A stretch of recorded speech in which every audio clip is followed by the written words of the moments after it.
దేవ వాళ్ళ బామ్మగారు ఇంట్లో ఉన్న వాళ్ళందరినీ పిలిపించి పంతులు గారు వస్తున్నారు ఒక మంచి ముహూర్తం చూడడానికి అని చెప్పేసి అయితే అంటూ ఉంటుంది. ఆ మాటలు విని అక్కడ ఉన్న దేవ వాళ్ళ అమ్మ అయితే దేనికి అత్తయ్య ముహూర్తం తీయడం అని చెప్పేసి అయితే అడుగుతూ ఉంటుంది. ఆ మాటలు విని అక్కడ ఉన్న బామ్మగారు అయితే ఇంకా దేనికి మీ ఇద్దరికి షష్టి పూర్తి జరిపించాలి కదా అందుకే వస్తున్నారు అని చెప్పేసి అయితే అంటూ ఉంటుంది. ఆ మాటలు విని ఇంట్లో ఉన్న వాళ్ళందరూ అయితే చాలా సంతోషిస్తూ ఉంటారు.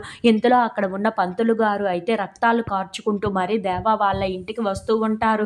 అది చూసి అక్కడ ఉన్న దేవ అయితే ఏంటి, ఎవరు మిమ్మల్ని ఇలా కొట్టారు, ఎందుకు మీకు ఇలా జరిగింది అని చెప్పేసి అయితే అడుగుతూ ఉంటాడు. ఆ మాటలు విని అక్కడ ఉన్న పంతులు గారు అయితే మీ ఇంటికి వస్తున్నానని చెప్పి నన్నే ఇలా కొట్టారు, మీ ఇంటికి ముహూర్తం తీస్తున్నానని చెప్పి ఇలా నన్ను కొట్టి మరీ పంపించారు అని చెప్పేసి అయితే అంటూ ఉంటాడు. ఆ మాటలు విని అక్కడ ఉన్న వాళ్ళందరూ అయితే ఒక్కసారిగా షాక్ అయిపోతూ ఉంటారు.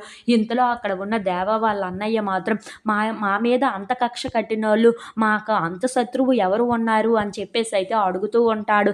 ఆ మాటలు విని అక్కడ ఉన్న పంతులు గారు అయితే ఇంకెవరు, ఆ భూపతి గారే మీ ఇంటికి వస్తున్నానని చెప్పి మీ ఇంట్లో ముహూర్తం తీస్తున్నానని, మీ ఇంట్లో ఏ శుభకార్యం జరగకూడదు అని చెప్పి నన్ను ఇలా పంపించారు అని చెప్పేసి అయితే అంటూ ఉంటాడు.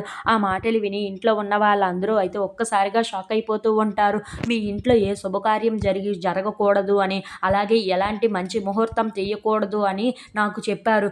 నువ్వు కానీ అలా చేస్తాను అని అంటే నన్ను చంపేస్తాను అని కూడా బెదిరించారు అని చెప్పేసి అయితే పంతులు గారు చెప్తూ ఉంటారు.